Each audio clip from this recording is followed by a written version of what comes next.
Okay, welcome back to the online class. Uh, this is the last online entrepreneurship class for this semester. Yeah, so next week you guys will take the final exam for this semester. So I prepare for this session for the final exam, so which means that I'm gonna explain for the important content for the exams, especially focused on motivation theory and chapter 8. If we have enough time, I'm gonna screen all chapters, but we do not have enough time, so just screen the all content for the motivation first, then chapter 8. If we have more time, I'm gonna screen more chapter. Okay, so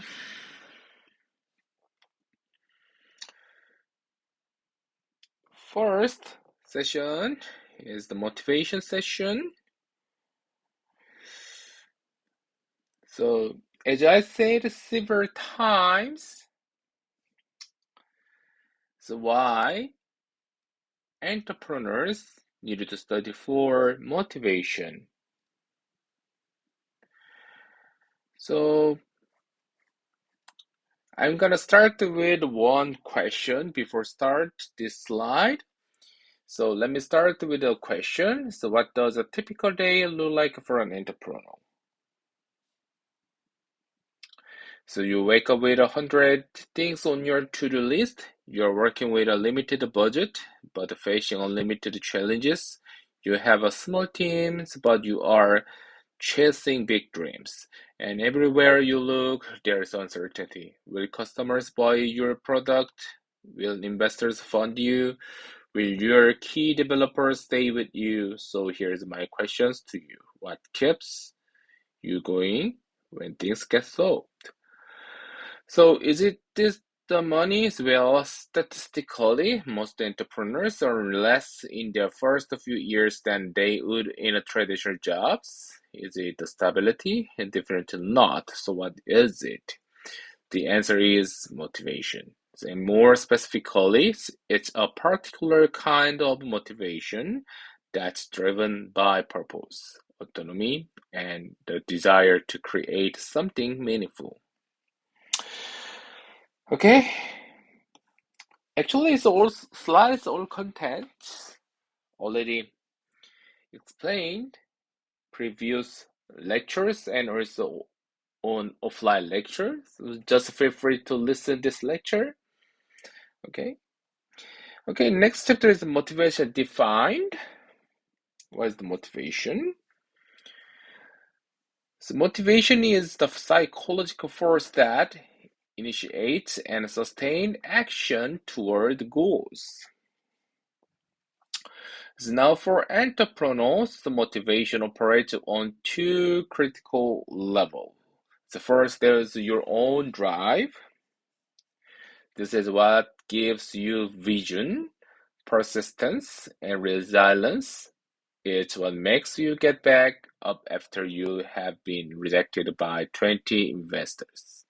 So it's what keeps you coding at midnight or calling on more potential customer. The second, team engagement.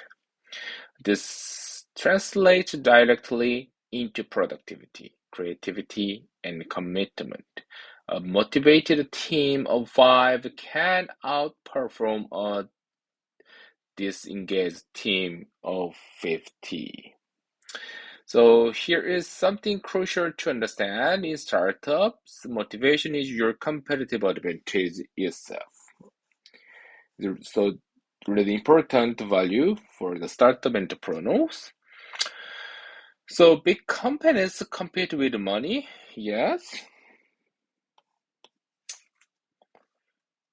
They can offer a high salary, of course, because they have enough resources and they have fancy offices and generous benefits. You probably can't match that, especially in the early stages. But you can compete with passion and purpose. You can offer ownership, impact, and the chance to build something from the ground up. So you can create an environment where people feel like they matter, so where their work has meaning and where they are learning and growing every single day. So that's what we are here to learn today. So how to turn motivation into your secret weapon. So now, let's dive into the series that will help you do exactly that. Also, there's many good questions from this part. The first theory is Maslow hierarchy needs. The first theory is needed to understand Maslow.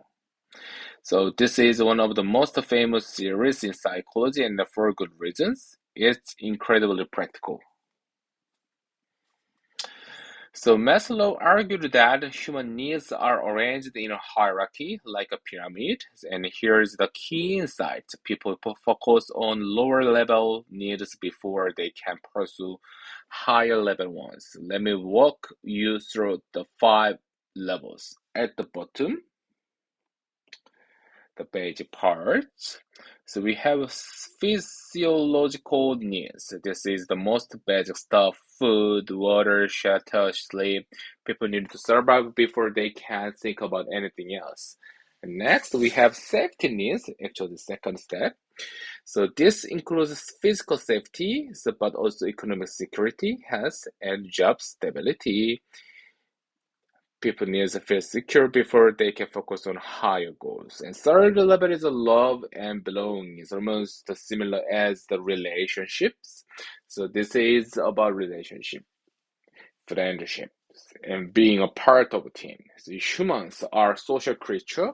Of course, we need connection. So the first one is we have esteem needs.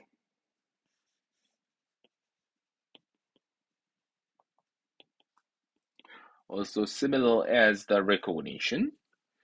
So this is about achievement, self-respect, and status. People want to feel valued and respected by others. And at the top, we have self-actualization. This is about realizing your full potential, creativity, morality, and pursuing meaningful work that align with your values. So now, how does this apply to startups? Here's a practical example. Imagine you have just hired a talented developer. In the first few months, they are worried about whether this startup will succeed, so whether they will get paid one time, whether they made the right choice leaving their stable job. At this stage, they are operating at the safety level. So they need stability and security. So what do? So you provide clear communication, consistent paychecks, and reassurance about the company's runnings and vision. Mhm. So once those needs are met, they can move up to belonging. So now they care about being part of the team, having good relationships with colleagues, and feeling like they fit in. This is where team culture becomes important. So then it comes esteem. So they want to, with their work, to be recognized, to achieve meaningful milestones, and to be respected by their peers. This is where you give them ownership over important projects and publish or acknowledge in their contributions. Finally, when all these needs are met, they can pursue self-actualization. So they are now thinking about their long-term growth, learning new skills, and working on projects that align with their values and potential. So here's the key lessons here. So you need to address needs in order.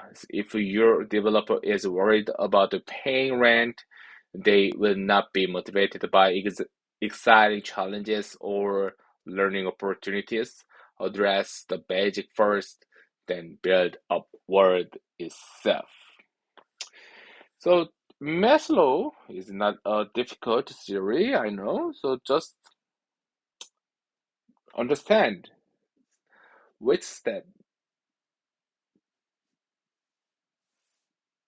has the meaning. So which means that at the bottom line is almost related with the physiological needs, for example, food, shelter, like that. And the third step is belonging, is a kind of relationship. You just memorize the Maslow's hierarchy itself. And second theory is Hertzberg two-factor theory, which is called 이요인 이론 in Korean. So this theory gave us a different but equally important perspective. So Hertzberg discovered something fascinating. The factors that prevented dissatisfaction are completely different from the factors that create motivation. So he divided the workplace factor into two categories. The first category is the hygiene factor, and second factor is, what is that? Motivator factor. So first hygiene factor, these are things like a salary, work environment, company policies, and job security and relationship with supervisors. Here's what's interesting is when these are missing or inadequate, people become unhappy. So this factor related to what? Dissatisfaction. So when the people don't become motivated, they just become neutral. So they are not dissatisfied anymore, but they are not excited either.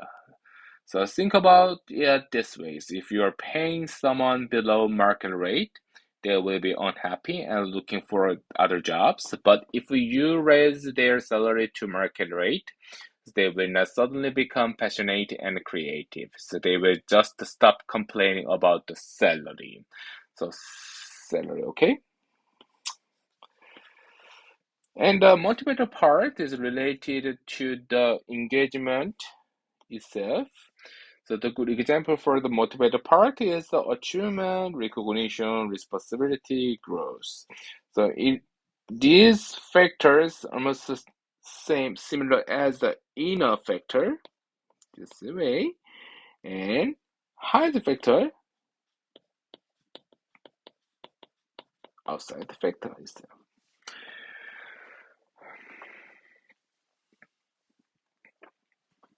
So what's the startup strategy here? So with limited resources, you need to minimum high standards. You can't pay below market rate and expect people to stay.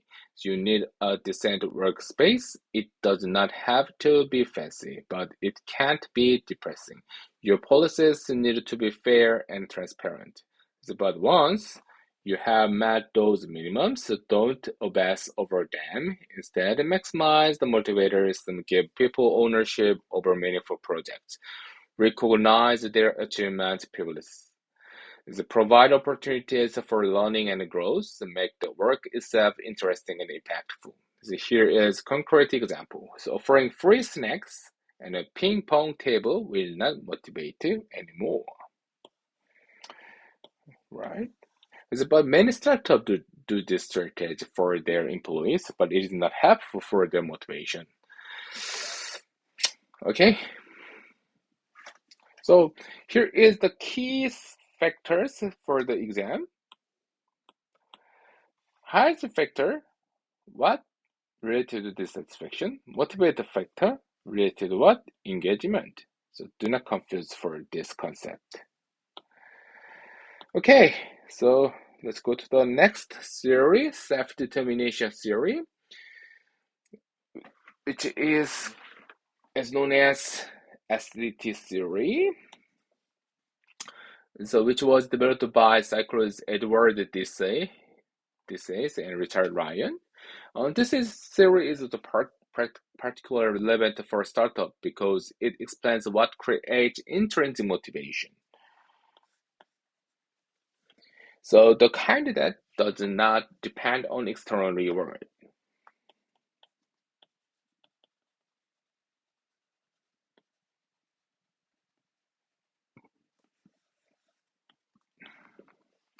So SDT says that three psychological needs drive intrinsic motivation. What? Autonomy, competence, relatedness. So let me explain each one. This first autonomy. This is the need to feel like you are in control of your own actions. Then you have choices, and then your work reflects your values and interests. When people have autonomy, they think I choose how to do this rather than I am being told what to do. So this mention is the key mention for the autonomy. In practice, this means letting your developers pick their tech stack when possible. It means offering flexible work hours. It means saying, here is the problem we need to solve instead of here is exactly how you need to solve it. It means respecting people's creative approaches even if they are different from what you would have done. Second, competence. This is the need to feel effective, to master challenges, and to feel like you are good at what you do. So when people feel competent, they think I can do this well, and they are motivated to keep improving. In practice, this means providing skills develops opportunities, maybe sending someone to a conference or paying for an online course. It means celebrating achievements, so both big and small. It means giving constructive feedback that helps people grow. It means setting challenging but achievable goals so people feel stretched but not overwhelmed. Third is the relatedness. This is the need to feel connected to each other. This is almost similar meaning as the relationship and also belonging itself. So, and to care about and be cared about by others. When people feel related, they think I belong here and we are in this together. In practice, this means building real team connections, not just the surface level professional relationships. It means creating psychological safety where people can be authentic, authentic and make mistakes without fear. It means fostering collaboration instead of competition. It means regular teams, activities, and open communication. Now, here is why this matters so much for startups. When these three needs are met, autonomy, competence, and relatedness, people become self-motivated. Okay? So you don't need to push them. So you don't need to constantly incentivize them. So they push themselves forward because the work itself is inherently satisfying. So let me give you a practical comparison. The wrong approach sounds like this. Use this exact method to build this feature by Friday or you will not get your bonus. The right approach sounds like this. We have users complain about X problem, so we need it solved by Friday for the product launch. So how would you approach it? What support do you need from it? See the difference? Same deadline, same goal, but one approach kills intrinsic motivation while the other fuels it. Okay, so must keep in mind for the good mention. Yes, as I explained 1 minute ago. Even those two situations has the same situation, I mean that same resources and same environment, but one fuel and the people, one kill the people's interest motivation. Just keep in mind for it. Okay, so first one is a McClelland achievement motivation. So this series is incredibly useful for understanding individual differences in your team. So McClelland argued that the people are driven by three different social needs, and while everyone has all three, usually one is dominant. So first, the need or achievement, and need for power, and third one is the need for affiliation. So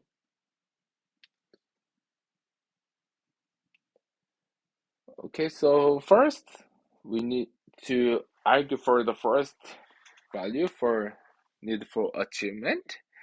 So people high in achievement need want to excel, to accomplish difficult tasks, and to take personal responsibility for outcomes. So they love challenges, they want clear metrics to know if they are succeeding, and they prefer individual accountability. So if someone on your team is high in achievement need, what role should they play? Make them a project leader or put them in charge of product development. To give them challenging goals with clear success metrics. Provide regular feedback on their performance. Recognize their specific accomplishment. So these people thrive on personal excellence. Okay, so second is the empower, need for power. So people high in power, they want to influence and lead others. It's kind of leadership. They want to receive the powers from the government or organization. So they energized by having control and responsibilities. If someone is a high in power need, give them leadership opportunity earlier. So involve them in strategic decisions. So let them represent your company externally. So maybe pitching to investor or speaking at conference to give them decision-making authority. So these people want to shape direction and lead others. And the third one is affiliation. Someone who has a high affiliation need want to harmonious relationships, to be liked, to work cooperatively, and to be part of a group, as they value team harmony and social connection. Okay.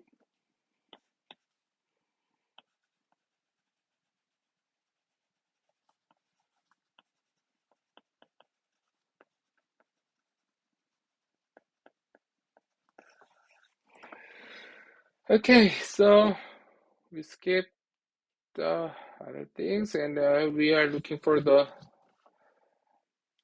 expectancy theory by the Broom.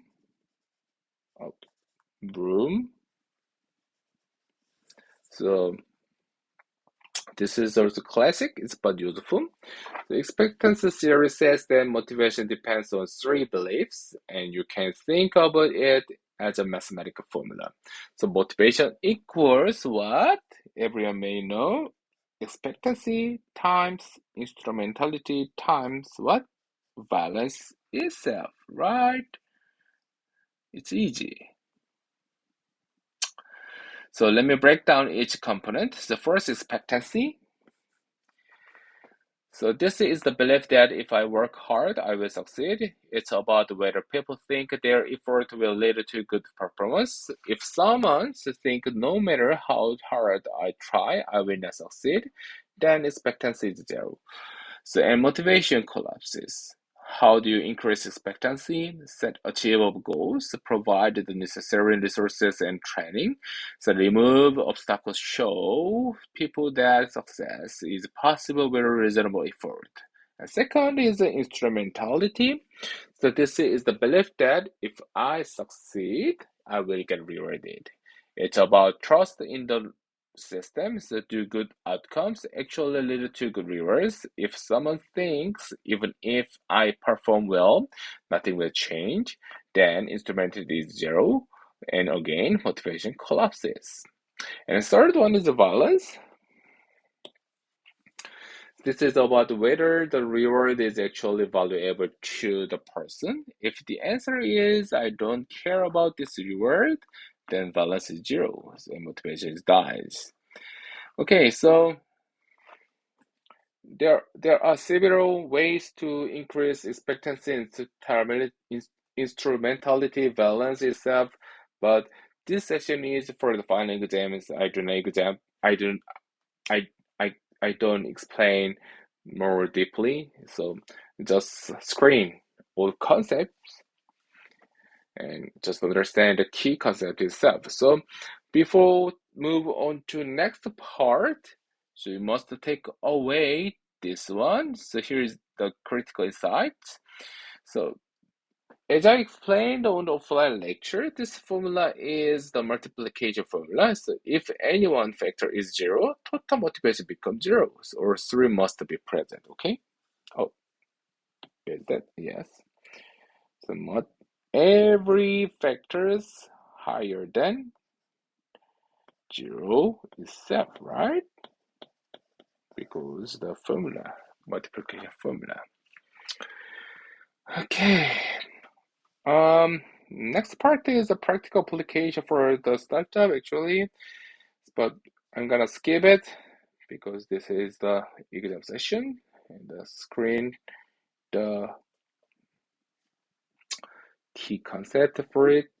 Maybe maximize impact with limited resources. Also important for your business and also for the entrepreneurship courses, but just skip it. Okay. Okay. We should skip it. Okay, so